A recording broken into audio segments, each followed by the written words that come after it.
Merci, bonsoir mesdames, mesdemoiselles et messieurs, encore une fois merci et de votre fidélité à cette émission. Vedette du soir, c'est l'ambiance de chaque vendredi soir à 21h et chaque dimanche en rediffusion à 19h30. C'est Vedette du soir avec Finn Kingside et je demande au public d'applaudir une fois de plus pour notre sponsor.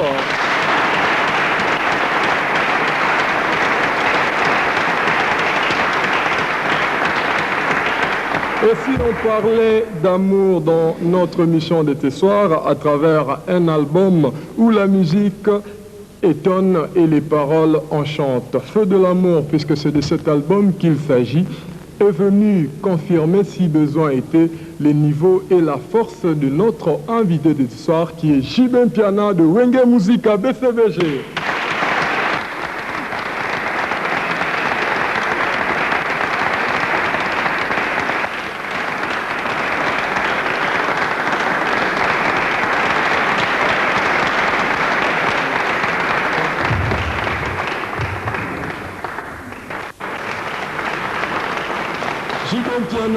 Sur le plateau de l'émission Vedette du soir en chair et en os. Et je rappelle à tous les téléspectateurs que c'est dans le magnifique cadre de Kin Madiar, situé au rond-point Tambalbaye. Alors Jibin Piana, bonsoir. Bonsoir. Bienvenue. Hein? Merci. Et dans et Ami Balé, aux l'émission Vedette du soir, na kosenga na olongwana lunettes na pour mono penda mobimba bien. Voilà, accueil moko chaleureux Jibin Piana et na kati ya émission Vedette du soir. Alors, Naligina santé, ça va? Oui, ça va très bien. Ça va très bien. Wenge BCBG, ça marche? Et je rappelle à tous les téléspectateurs que la promesse est une dette et qu'il faut savoir concrétiser les promesses. Ce soir, eh bien, c'est le tirage au sort de notre jeu concours Mosaïque. Eh bien, finalement, dans cette émission, vous allez découvrir les visages de cette vedette qui était cachée plus d'un mois d'Iran derrière cette image truquée. Eh bien, ce soir, nous allons découvrir cette vedette qui était cachée et aussi les 3 réponses à notre question subsidiaire sur les villes africaines, les capitales africaines qui commercialisent la cigarette fine. Donc, dans la deuxième partie de cette émission, je promets et j'espère que ça sera la fête dans toutes les maisons parce que nous allons récompenser les heureux gagnants qui ont bien répondu et je pense que vous voyez déjà sur votre petit écran tout ce que nous avons compris comme promis à tous nos joueurs, ceux qui ont bien voulu jouer à notre jeu concours Mosaïque. Et je rappelle que vous voyez comme vous le voyez sur votre petit écran, il y a des prix très alléchants et nous allons avoir l'occasion de découvrir tous ces prix dans la deuxième partie de notre émission. Alors, Jibin Piana, peut-être Yopé finalement, prochainement, tu rebombayo na jeu concours Nabiso Mosaïque, mais tozonga siko na yo. Feu de l'amour ezali album oyo ezosala ton nango mikolo et banda qui neni Feu de l'amour ide wane utaki wapi osala album wana. Bon, d'abord on a remercié on a ndenge opesi occasion oyo ya ko répondre à la question. Donc mon album moi on a nous travaillons ça fait un bout de temps donc 18 ans pour moi mingi. On a réfléchir mingi sur quoi na okiko yemba oyo pena batu ba ko tirer attention batu ba ko tiaka na mona ke thème wana elle est thème moko batu mingi ba exploiter yango te na sala thème moko un peu rare donc on a sala qui est sur la vie sociale. La vie sociale. Mais titre à monnaie nezali tout le baron na linga la moto ya bolingo et logoni penda olinga qui exprimer na kati album na yoana. Bon moni na nzembo wana na lobi makamoko o ezali réalité o tozo vivre na minute na kati ya kini. Bon moni na kini e komata mususu avant do tolinga na kasuna ninga bien te ninga solo te na ninga pour ya vérité te. Do ba tumso comme avant linga mutu bien foazala. La famille a bien avant na côté moko ya vrai. Donc le comportement là mingi pas artiste na milieu na bino bolingaka babilo ko intérêt trop ah Jibin Piana bimara femme d'affaires moko boye mutu ya pamba a approcher binoté aux hommes la tête des contradictions. Non les contradictions je suis désolé parce que moni ndenge to abona mokili mutu na mutaza ndenge nae nako contredire likambo yo lobi te tant soupe salama bato musu mona pe bazala bongo bato musu pe bazala bongo te donc eza ka ceux qui bato musu balingaka bato pona ba marque wana eza bango donc je vais bien donc ezali likambo na tiraki ya lizo na faire wana pona yemba yango. OK jibe na kati ya album wana otangi kombo ya Amida yango ndenge olobeli yango mpenza ezo attirer attention ya bato. Amida azali nani? Yango napona nanga Amida ata na pasi tokofanda donc eza donc femme na ngai femme légale. Voilà.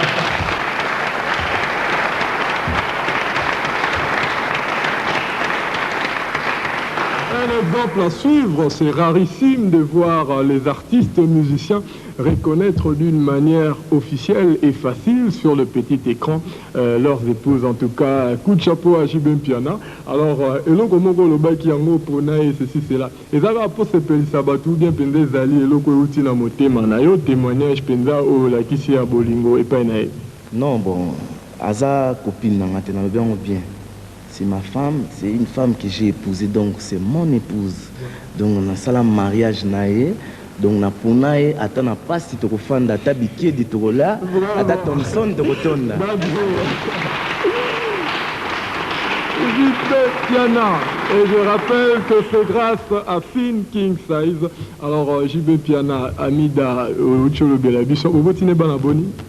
Deux enfants. Il y a Liboso comme Moenani. Daïda. Le compliment à Daïda et à Soraya qui regardent sûrement leur père en ce moment.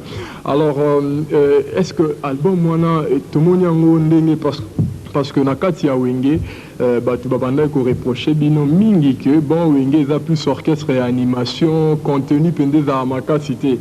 Mais tout comme un album yo toyoki penda maloba moko ya sukali maloba moko ya bien o penda toucher bato. Est-ce que ezali par égoïsme ou bien ezali que Wenge linga ke se corriger na album ya yo? Bon mon ka ndenge toloba moni mwana soki aza moke ya bana classe ba notang 5 plus 1 égale combien moke tia oyeba ti ba calcul mental a banozo. Bon moni ndenge toloba mon tozalaki pe bana moke tant to sa musique il faut to yo kaka. Donc tant aux autres qui concert à Batunde Rokola. Donc pour nangai bon la critique tout aux autres que tu vas noyer baboé banzembo batem et ate baboé tout au yoka yango fallait quand même que ça aille un peu mieux qu'avant yango wana en sous donc les cas alors feu de l'amour ezama le bamogo ya bien ba texte mogo ya makasi est-ce que na musala wana au bénéficiaire qui na concours ya parolier to ndenge ba mesana oloba batekela ki ope banzembo na katiana. Bon moni eloko na lobango bien bato pe bayoka moni un artiste aza mutu moko il faut azala ouvert avec tout le monde moni musala to ça les langage moko universel donc makambo zoloba olingo linga te mutu akoyoka pa kolandela pa kojuge na ndenge na ye ozomona donc biso nde toza boye toza obligé il y a travailler toujours avec des paroliers. Donc, donc et puis c'est normal parce que les grands artistes écoutent tous n'ont même pas les bouts de leurs cheveux.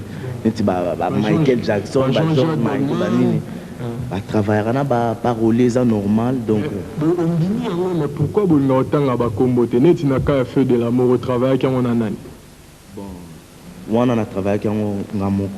Alors pour nous reposer, parce que nous avons parlé de feu de l'amour, et si on peut déjà voir feu de l'amour en image, ça sera pas si mal, parce que Jibem Piana a offert à tous les téléspectateurs de l'émission Vedette d'Histoire qui se retrouvent partout à Kinshasa, à Brazzaville, à Chikapa comme en Mbujimaï, c'est playback de la chanson Feu de l'amour, et nous allons suivre et nous allons faire des commentaires après.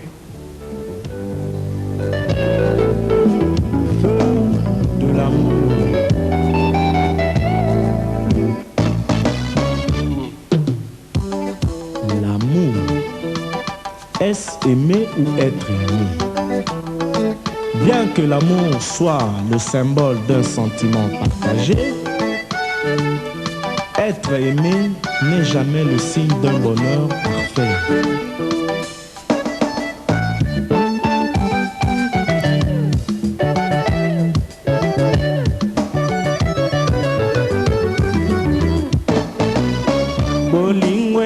maladi mabe lokotolo nango motema symptome nango susi kasi kisi na yango se présence ya moto oyo ozali kolula lokola na lula masia yende kisi nanga Jésus Christ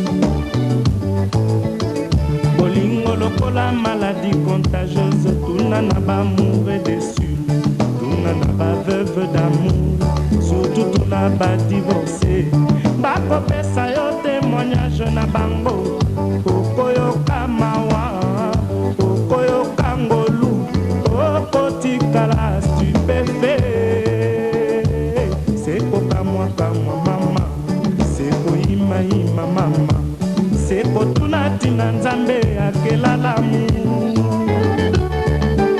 Shami na Jemi oyo yango napona nanga amida ata na pasi tokofanda ye ata biketi tokolia ata Thomson tokotonda Yesu kutu mwana ya nzambe babota ye na ndako ya mpata kasi mokili oyo ya tata na ye likolo na nse ya bango kamwa ver o makamwisi mama Simon le meilleur nakini libasa ya kolinga moto bakoma kotuno fana kawabie ayibiso tofani na malweka nanya kolinga biso mingi baboya bango sebungo mosika eleki bangungi baleki taxi kutu eboyaka okoma basusuli basa ya koloba wi bakoma kotuno tanga kawabie ayibiso tobuka biki mwakala nanya kolinga biso tika tokosata kokosa ngai nazali gradué ngai nazali licencié ngai nazali ingénieur po balinganga basusuli basa ya kolinga moto bakoma kotuna de quelle famille es-tu ayibiso famille ezanga grifle nani akolinga biso zali apungu bandela mokili oyo otunaka moko moko soki nani akolinga kobotama lisusu na famille ya pauvre ngai te nga obe na famille ya Adam Bombole le grand saoudien po bamelaka ti ntongo nyonso na miliki na mateka na saucisson pase na ngai eleki mabe yango na efase basouvenir nyonso ya mabe na bongo na nga mémoire na nga eyebi kaka kombo ya Amida Chatu nayende pèlerinage epa na yo petolanga mama sukolanga mama salisanga na bikao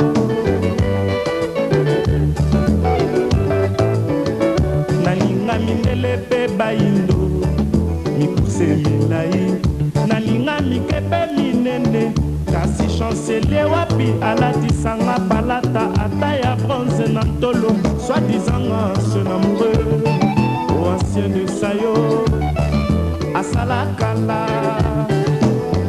croix de guerre o mosala mpunda mama tonton fila simba motema bina malembe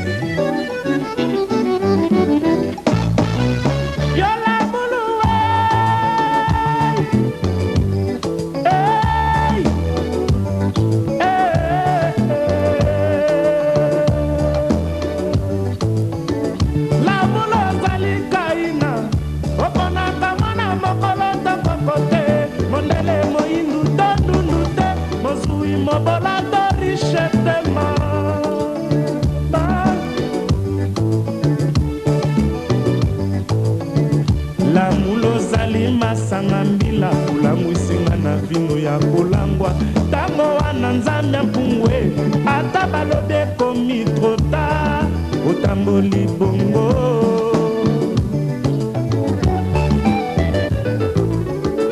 lambula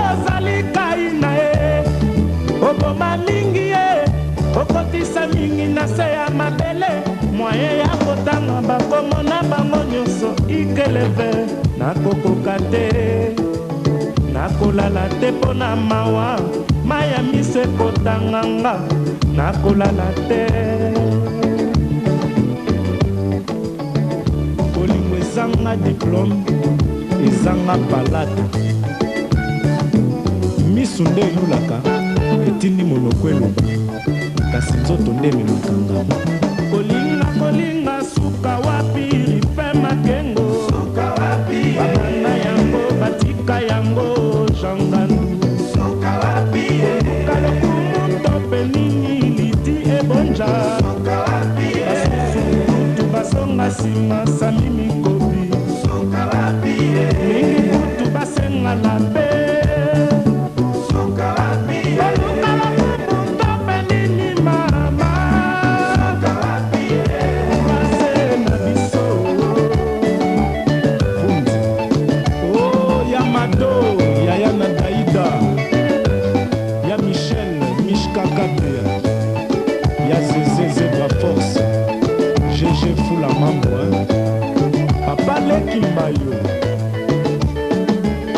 nous devons respecter le gars qui ont vécu à Domis Lengaleng, Maître Mado,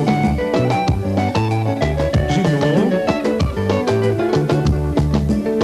Léo Soleil, André Kimbuta.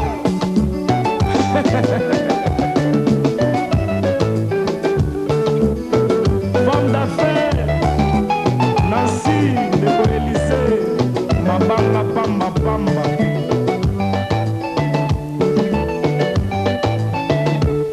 Tate Kundo, Koko Kubange, Serge Bokanian, Chicho Lembe, Chocho Bokito, Papi Chifwaka, Bobo Lang, Lema Lema, Gustave Marcel.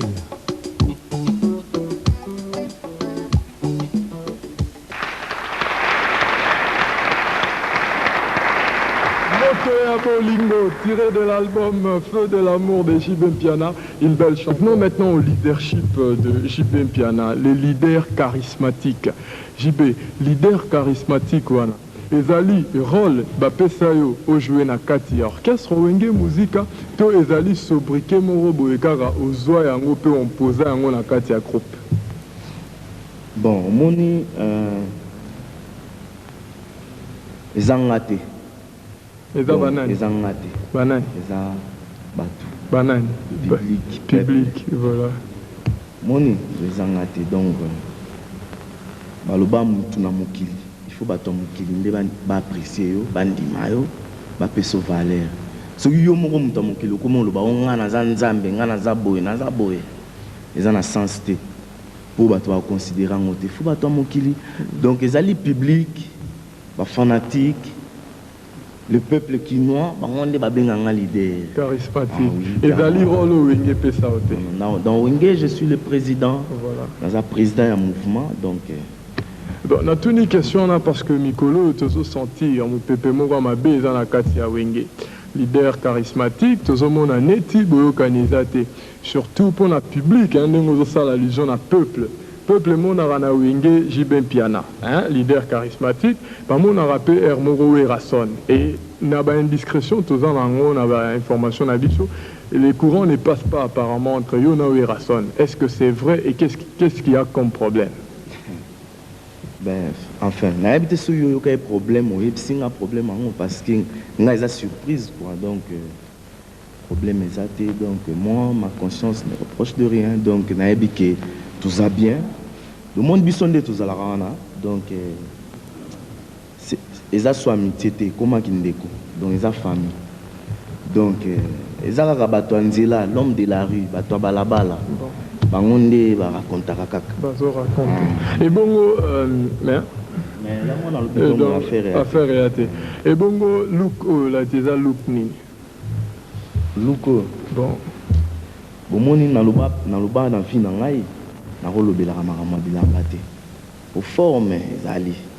moni biso to beta pena ba forme pena donc bato ba mona wengi ndenge banda ba yu ba premier cassette ba mona na ba wengele wan to zana mpe dini ba mona na ba forme mystique to beta donc na linga ko lobela makamwa bilamba te mais pour ça la plaisir na ba fanatique pour bazotala ba koma ko lelango ezolata ma mikolo batutu bazolata yango eza bana mindele quoi luka bana mindele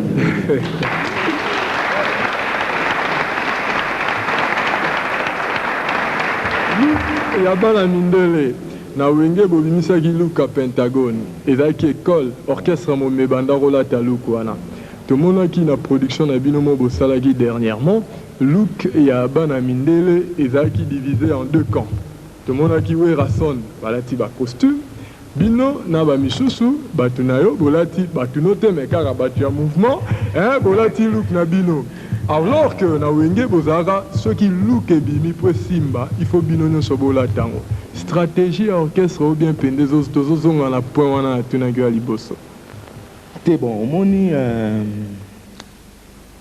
look ezali obligé te pesa obligatoire te ke mutu faut alandango mais za sentiment mutu so le longa nde na lati boye mutu pe na parler na ye a raisonner que faut alata boye akolati za sentiment na ye bon na leka jamais l'écran tona loba ke oh non bino tout mon kilimo mabolanda look côté na wenge mobimbe za so look ebimi bango tout en look wana mais tout le monde tozomona neti look eza bino tout te non eza biso tout mais jour wana basepele na bango balata ndenge wana balati ndenge wana eza look eza mikolo eza butu kaka wenge te nasi omoni balbum même bavie beaucoup ba vie rambo même na mikilo obenga mikilo bayebiso ke mokili mobima mikolo eza bana mindele donc ezali yango donc osi endimami mpe endimami bon nazongi lisusu na inquiétude wana ya public à propos ya mésentente oyo bango bazokanisa oyo eza entre bino na nini na wera et selon toujours na ngai na soulever point wana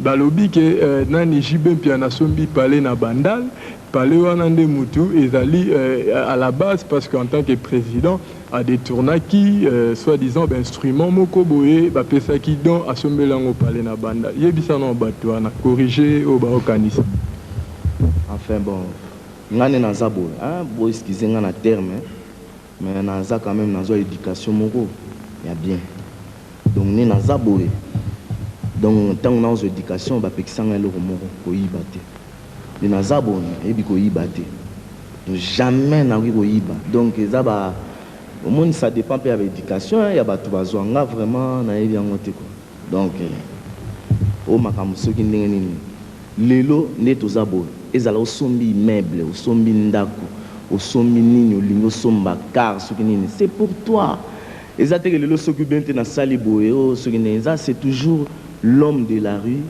qui veut créer des polémiques entre nous donc problème exact to banga te ke bosukisa na ndenge set patron basukaka non au moins musique eza ko évoluer donc biso pe bato to évoluer mon lelo ba vie na biso net ba vieux ba pauvre grand maître lo momaki a dit soki ba komaka ba grand nom na musique na biso c'est parce que ba travaillaki na idéologie moko boye vous comprenez donc ba travaillaki na marque moko il faut pas travailler donc bisopé donc il faut tout travailler donc tout ba ça la kawana c'est pour nous distraire netinga na loba on a vraiment que donc les chiens à bois la caravane passe donc tout ba to ko loba na ko landate moi je travaille donc mon to ko distraire ngate parce que ceux qui na landi ba makambo tout ba loba na nzela donc na fso ngane na zabo ba loba ba makambo donc n'importe quoi. Oui, justement à propos de makambo pour moko évoqué avant feu de l'amour il y a justement makambo parce que yoza leader hein yondenge ba peuple ba bengara moni leader de la 4e génération.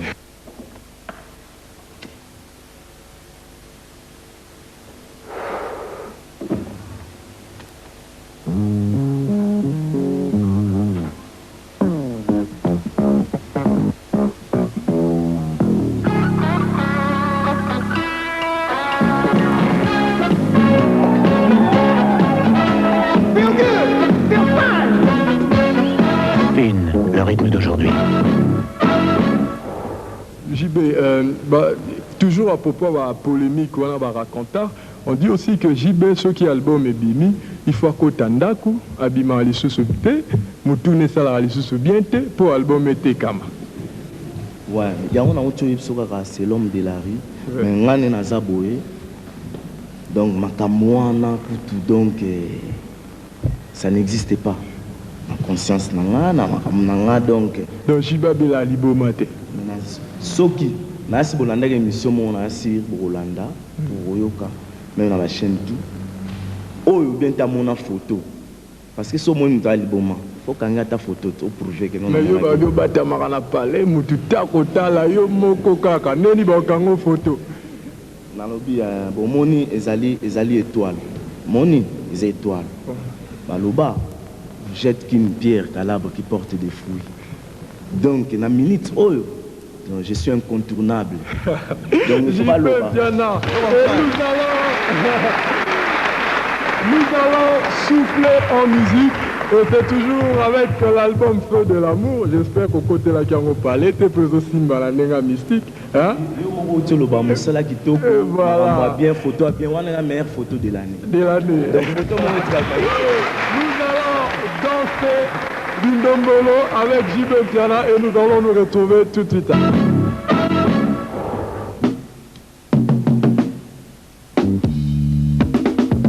Oyo nde Vigie Pirate Ndombolo ya solo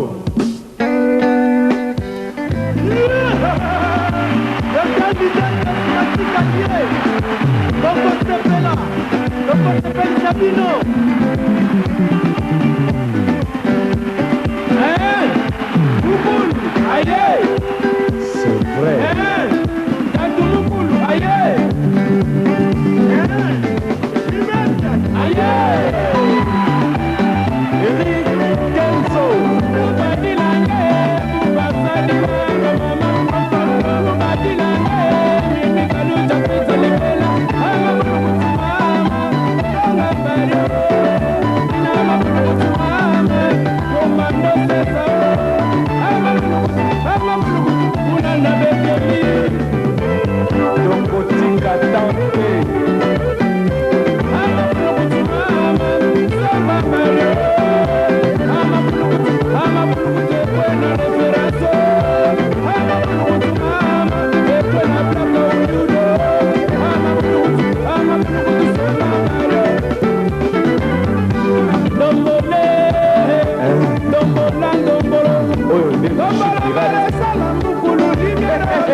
Avec Thinking Size, Ndombolo Wana Ezali Danse.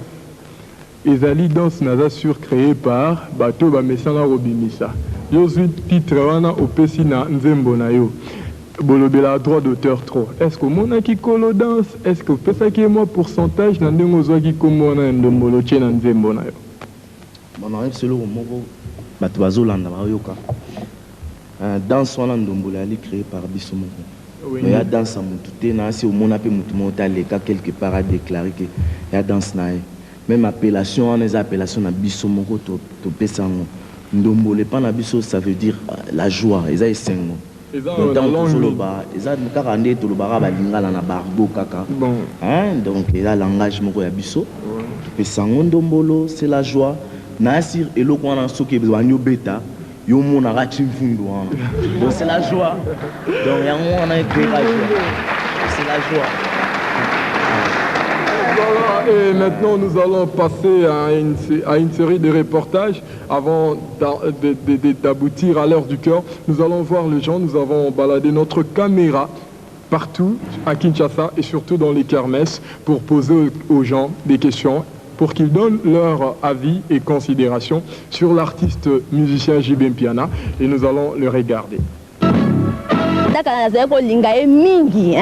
Nazali kolanda partout ne suis pas raison na batika biso na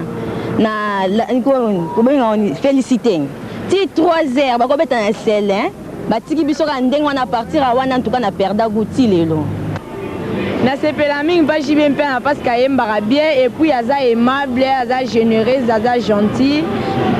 Mais et là on m'a fait ça en Kanda parce que ni azana abuda batu trop et là on se croit abuda la trop na lingango te na il faut la simple il n'y a pas simplicité de kitu moi mingi on dirait que avec moi komatela moi baninga muke yango na kosenga ke lokwa tozana changement na kati ya pays na biso démocrate du Congo yango na kosenga ke changement wana eko kozala partout même dans la musique même na misala na biso ba photographe alors ce qui changement wana ezali donc moninga lobi likambo na yoki ye pa yoki ngai alors na kozala eloko moko ya malamu pona JB na kosenga ke boyoka neko kozala entre bango na bango na sepela na surtout na savoir faire na bon misala na sepelisaka ngai abinisaka bien ba jeune mingi ba appréciaka bon na façon na corpulence na susu et puis ça gundenge ba mo balobaka ala nzoto nezo répondre mais eloko moko ya moi mabe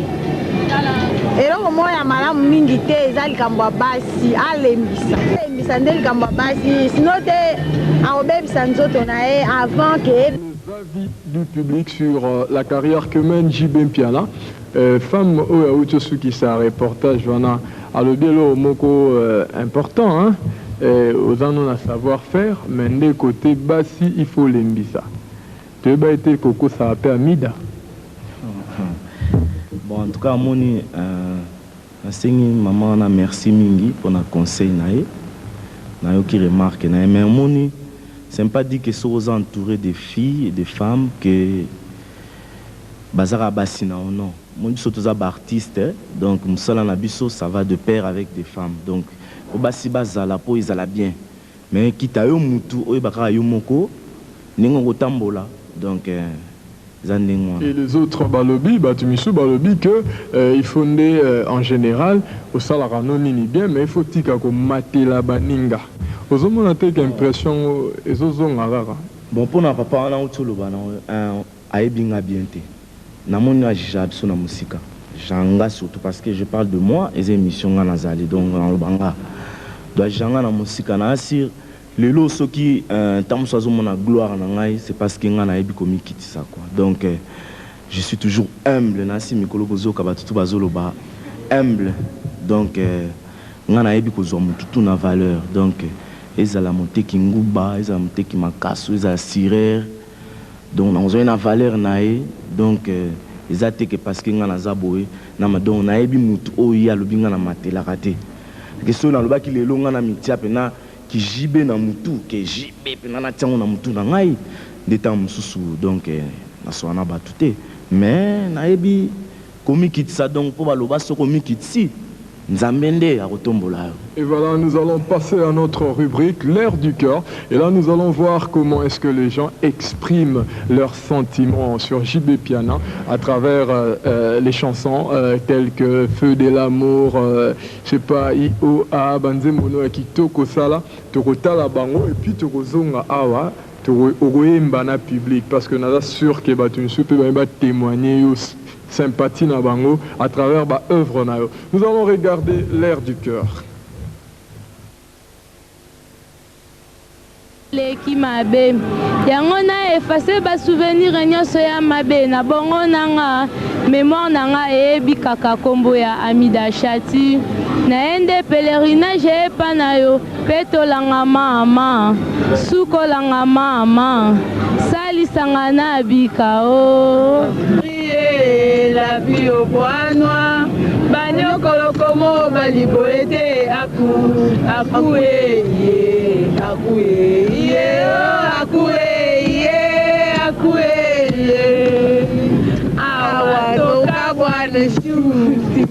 suwaeko kende na yo mawa te yo tomboli loboko pepi ngai zela nakozonga ndako nakozela ndenge nakangani ya motambo ya bapase bangawa motema jide waku wa mpava nasi soki na yo nakoela mpamba na mo fleri epai ya nono moleka na komiti na poligarde ozate koko komisinga te peize ya bolingo na yo koko malanga koko mon amour kini ebushe banani oyo tokoyokana sango basheno mango kitoko bonzenga ye bana ngoma bana wenge muzika nzambe bana ngoma mitema pembe yo yo yo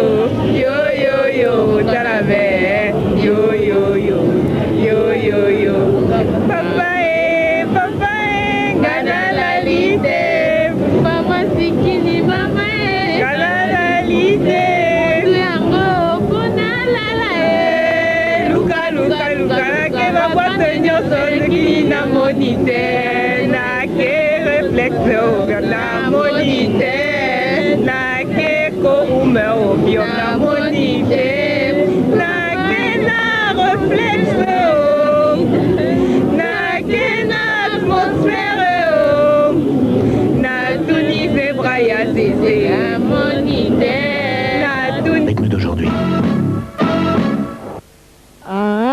Daida Jésus ava kufa tikeleki biso litea semoko la mulue ada bombole Jésus ava kufa tikeleki biso litea semoko la mulue igota nzambi pati mubenga ya didiamo dizoli tumba fakiti polo nango motema symptôme nango souci kasi présence nango samoto oyo kolula lokola na lula nanga masia yene kisi nanga lokola na lula nanga mjira nakobenda nanga nojibo. Voilà, c'était là l'air du cœur. Il ne faut pas trop les juger parce que ce sont des chanteurs du cœur. Ce ne sont pas des musiciens, des renommés comme JB Piana. Hein, ils chantent Bazoemba, Namotema, Namungongote, Namotema. Hein, c'est Pélution dans Kanisi. Ouais, je suis très content. Voilà. Je rappelle que cette émission est enregistrée dans le magnifique cadre de Kinmazière. Je rappelle que Kinmazière dispose d'une très belle galerie marchande dont le magasin sont loués à des prix très abordables. Que ceux qui sont à la recherche d'un cadre pour leur réunion, leur conférence, qui viennent ici pour contacter la direction qui se trouve dans les bâtiments même. Et je voudrais signaler quand même la présence ce soir dans l'émission des JB Piana, des différents clubs qui sont venus assister à cette émission. Et ces clubs font partie du fan club Vedette du Soir qui va organiser le 6 août, si je ne me trompe pas, une excursion à destination de la chute de la Lukaya. Et je rappelle que ça sera appuyé par Pink Inside. Et ce clubs qui sont venus ce soir sont la Mutualité de jeunes pour la recherche de la réussite et de l'avenir de Binta Ozone. Voilà, ils sont nouveaux, ils viennent d'adhérer. Il y a aussi le jeune exemplaire de la zone de Kinshasa. Numage est revenu. Numage, ils sont aussi membres du fan club Vedette du Soir et ils sont du quartier Kimbangu. Et il y a aussi au sein du fan club, des fan clubs qui existent aussi et qui œuvrent toujours ici à Kinshasa. Et ce soir, nous comptons la participation de la nourriture pour vos événements. Kitunga Yamwasi est le choix numéro 1 au Congo RDC si vous cherchez à vous faire commander des vivres tels que des légumes, viande ou du poisson. Nous faisons également des paniers pour les déjeuners. Pour plus d'informations, n'hésitez pas à nous contacter au numéro affiché sur l'écran si vous souhaitez être notre prochain client pour une livraison. Kitunga Yamwasi is the #1 choice in Congo RDC for ordering fresh foods such as vegetables, meat, or fish. We also offer breakfast options. For more information, please contact the number shown on the screen if you are interested in becoming a delivery client. Kitunga Mwasi ya sikaye. Ndeko na ngai Congolais ya RDC, pe bandeko na ngai ya diaspora, ozali na posa ya kosomba ba vivre frais na yo, contacte biso na numéro na biso. Tozali koteka biloko ya kolia, légumes, viande, poisson pe ba produits ménagères. Tozali pe kosala ba panier, selo ba produits nyonso oyo bozali nango posa. Epa na biso différence yena. Kitunga Mwasi yonde.